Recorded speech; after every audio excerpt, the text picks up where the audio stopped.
आपका स्वागत है अपने चैनल पर, जहां हम वेदों और उपनिषदों के गहरे रहस्यों को सरल भाषा में समझते हैं। आज हम बात करेंगे प्रश्नोपनिषद की, जो अर्थवेद का एक महत्वपूर्ण उपनिषद है।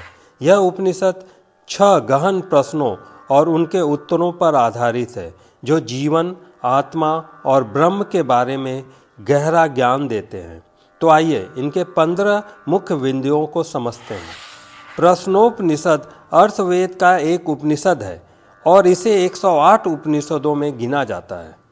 इसमें 6 ऋषियों ने ऋषि पिप्पलाद के से ब्रह्मांड और जीवन से जुड़े प्रश्न पूछे, जिन्हें ऋषि ने गहन ज्ञान से उत्तर दिया। प्रश्नोपनिषद आत्मा और ब्रह्म के संबंध को गहराई से समझाने पर केंद्रित है। यह उपनिषद 3 अध्यायों में विभाजित है, जो 6 प्रश्नों के उत्तरों को क्रमबद्ध रूप में प्रस्तुत करता है। ऋषि पिप्पलाद को इस उपनिषद का मुख्य गुरु तत्व माना जाता है। उनके ज्ञान ने सभी प्रश्नों का समाधान किया। पहला प्रश्न प्रजापति और ब्रह्मांड की उत्पत्ति के बारे में है। उत्तर में कहा गया है कि प्रजापति से ही सब कुछ उत्पन्न हुआ है। दूसरे प्रश्न में प्राण जीवन शक्ति का महत्व बताया गया है। प्राण को सभी जीवों का आधार माना गया है।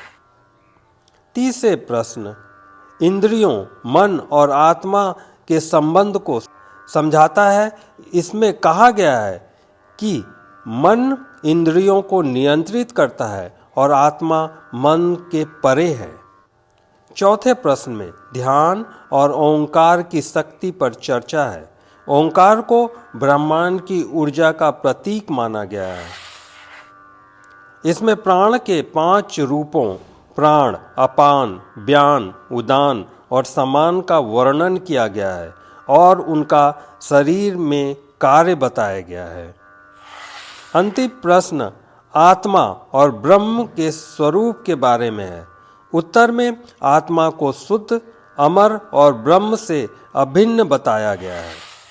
हर प्रश्न और उनका उत्तर जीवन के गूढ़ रहस्यों को सरल और तार्किक तरीके से प्रस्तुत करता है। सत्य, तपस्या और ध्यान को आत्मा की शुद्धि, ब्रह्म ज्ञान के लिए आवश्यक बताया गया है।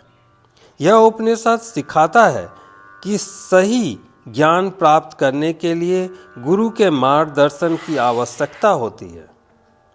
अंत में प्रश्नोपनिषद मोक्ष प्राप्ति के लिए ब्रह्म ज्ञान, ध्यान और सत्य पर आधारित जीवन जीने का उपदेश देता है।